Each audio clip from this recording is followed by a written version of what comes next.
Mas foi citada, a brigada de emergência, ela tem a equipe de pré-hospitalar. Então hoje as empresas investem muito, hoje existem equipes especializadas de atendimento pré-hospitalar dentro das empresas, né?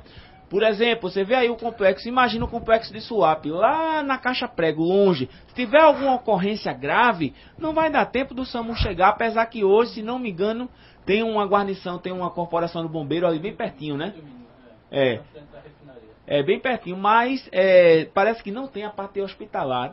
Eu estou meio desatualizado do lado de lá, Sérgio está mais atualizado do que eu, né? No caso, só completando, professor Maurício, nessa questão do pré-hospitalar também, como o professor Maurício falou agora, em Suape, né, a gente tem um projeto lá muito grande que todas as empresas, para prestar serviço para Petrobras, no caso, só pode instalar fazer suas instalações se colocar uma ambulância tipo A, né? Então já começa as exigências das grandes empresas. Então tem que se profissionalizar, tem que fazer a coisa mais correta possível. Ok, então seguindo a questão das definições básicas, você tem aquela definição que nós batemos bem na aula, né, que abordou isso. Urgência e emergência, né? Tem a diferença. Urgência e emergência. Muitas pessoas acham que é parecido, é igual, é a mesma coisa. Até partindo para a área lá do professor Sérgio, que é o PGE, que é o programa, né? É a política de gerenciamento de emergência. Emergência tem uma diferença aí. Não é porque um começa com o outro, começa com não, mas tem uma diferença. Urgência é uma situação na qual a vítima pode esperar algum tempo por atendimento e socorro. Né? Você vê um exemplo aí, alguns hospitais do Recife, e se não me falha a memória, tá? Eu tive viajando recentemente no Rio Grande do Norte, em Natal, e lá também alguns hospitais de Natal já estão abordando e utilizando a sequência das cores de urgência. Tá? Então, uma pessoa que não é tão importante, vai precisar ser atendido, mas não tem aquela urgência. Então coloca a pulseirinha verde, aí o outro a laranja, o outro vai colocar a pulseirinha preta, porque tem que ir para a cirurgia, tem que ter um atendimento mais emergente. Então, a urgência é uma situação que pode se aguardar, né? Que pode se aguardar. A observação, tá? Esse tempo é muito relativo, pode ser de 15 minutos, 2 horas, 6 horas, dependendo, cada caso é um caso. Tá? Seguindo para outra definição, aí vem a emergência. É uma situação que exige intervenção imediata, senão a vítima pode ir a óbito, tá? Então aí já está bem claro. Falando aí de procedimento de emergência, de PCE, plano de controle de emergência, foi dado, né, vários exemplos durante a aula, né, durante o módulo. Alguns exemplos de emergência, emergência química. Tá? Um vazamento, vamos dar um exemplo aí de um vazamento de amônia. Ah, professor, é besteira, vai pro meio da amônia pra tu ver, começar a chorar sem ter razão, né, Sérgio? Então, vai pro meio da amônia. Eu digo isso porque alguns alunos, besteira, amônia, é bom que o cheirinho fica acordado, vai. Né? Amônia é um gás asfixiante e irritante e dependendo da concentração, tá, pessoal? Todo produto químico, ele vai depender da concentração, pode levar o seu trabalhador a óbito. Então, a emergência com amônia é uma emergência química, tá? E é algo que tem que se fazer o abandono de área, né? Eu dei até um exemplo aqui, no dia que eu estava falando de abandono de área, uma empresa que não vamos citar o nome, tá? E nem vamos citar o produto químico, porque o aluno é muito esperto e vai saber que empresa é. Teve um certo vazamento de um certo produto. O cara se dizia o Bam, né? Era inclusive amigo meu. Né? Se ele estiver me escutando, aí vai saber que é ele. Mas dizia, porque é emergência, não tem ninguém melhor aqui em Pernambuco. Eu sou o tal, eu sou o Y, sou a peixeira que cortou a cabeça de Lampião em Maria Bonita.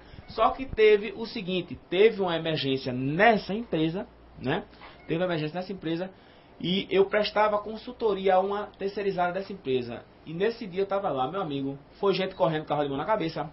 foi gente saindo todo dobrado com as calças pelo joelho do banheiro, batendo cabeça com cabeça, parecia cena de filme. Então, para você ver a questão que o professor Sérvio vai abordar já já, a questão do treinamento, da capacitação, dos simulados, tá? Não se fala em treinamento, simplesmente eu botei o pessoal numa sala de treinamento, tive aquela carga horária e acabou. Não, treinamento é aquela questão, pessoal, em segurança, principalmente em emergência, água mole e pedra dura, tanto bate até que fura. Então você tem que estar sempre batendo na mesma tecla. Você tem que estar sempre treinando o seu pessoal. Você como técnico, se chegar a ser um coordenador de brigada, um coordenador de equipe de segurança, tem que estar sempre revisando o calendário de treinamento, sempre investindo em treinamento. Porque a empresa que não investe em treinamento é uma empresa que está se auto-intitulando para falência, ou então para ocorrer algo muito sério que varra essa empresa do mapa, como uma explosão, como um incêndio, como alguma coisa que possa prejudicar essa empresa. Alguma pergunta, Tatiana? Temos sim, do Paulo Sapé, do aluno Severino. Se o motorista não socorrer uma vítima de acidente automobilístico, ele responde por crime. Mas como o motorista pode socorrer uma vítima se ele é leigo e seu automóvel não é adequado para fazer a remoção da vítima para um pronto-socorro? Com certeza, muito bem colocada essa pergunta. Lembre-se que nós falamos o seguinte: o simples fato do motorista pegar o telefonezinho e ligar 3 numerozinhos, 192, tá certo? E tá lá observando, amigo, tá bem, amigo, tá precisando de alguma coisa, tentar manter a consciência e esperar o socorro, ele já livrou a omissão de socorro dele. Tá certo? O artigo 135 já está descaracterizado aí, a partir do momento. Agora, se esse motorista, olha, pega o carro, passa primeiro e ainda canta pneu para a vítima comer poeira, aí ele vai responder. Né? Eu também acho que o pessoal troca um pouco a omissão de socorro. A omissão de socorro, geralmente, não é você segurar a vítima, botar a vítima só no carro, não. A omissão de socorro é você ignorar aquela situação e ir embora. Então você tem que ter esse cuidado.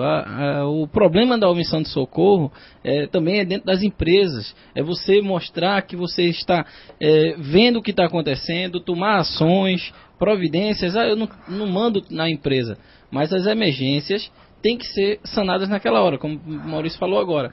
Então, a omissão de socorro é a mesma coisa. O técnico de segurança ele não pode ser omisso. Já começa por aí. Né? Então, você tem essas situações que você tem que correr atrás.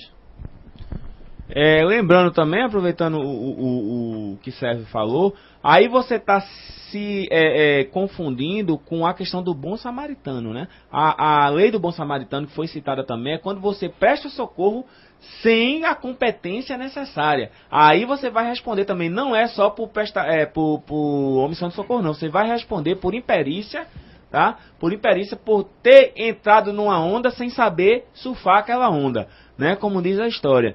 Aí, mas se você simplesmente pegou o telefone, né? Ligou para o SAMU, já descaracteriza a questão de omissão de socorro. Nenhuma pergunta? Não teve mais perguntas. É só tá calmo hoje, não tá, Daniel? Tá calmo. Tá tranquilo, né? Então, seguindo aqui a nossa aula aí, vamos lá pro slide, Billy. Para aquela nossa aulinha, né, de legislação aplicada ao procedimento de emergência, iniciando aí a Constituição Federal, lembrando que toda ou qualquer lei, norma que está disposta no nosso país, ela tem como alicerce o que, pessoal? A Constituição Federal. E essa Constituição Federal, ela foi promulgada, tá? Em 1988. Em 1988 é uma Constituição já um pouquinho antiga, já está aí se falando em revisão dela, em uma nova Constituição, já tem muitos artigos que não são usados mais. Então, a base desta legislação em emergência é a Constituição Federal, no capítulo 2, artigo 7, né, que fala da necessidade e da obrigação das empresas garantirem segurança para os seus trabalhadores.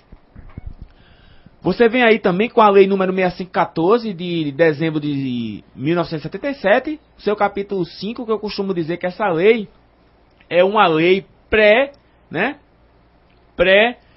Portaria 3214. Ela aborda todos os itens da 3214 e principalmente no seu capítulo 5, Ela fala da questão das necessidades de primeiros socorros, da questão das empresas terem que ter equipamentos de proteção contra incêndio, pessoal treinado e assim sucessivamente. Partindo para isso, você tem também a portaria 3214 de 1978, né, que é a portaria que instituiu as NRs, normas regulamentadoras do Ministério do Trabalho. Todas as NRs, tá certo? Na maioria, se você observar, fala de procedimento de emergência, tá? Tirando as NRs básicas, né? Que é a NR1, NR2, a NR4, que é CERMIT, mas, se você observar, a NR de eletricidade, fala de procedimento de emergência. NR de espaço confinado, fala de procedimento de emergência. Construção civil, fala de procedimento de emergência. Quer ver outra? Mineração, fala de procedimento de emergência. Portuária, fala de procedimento de emergência. DIPAM,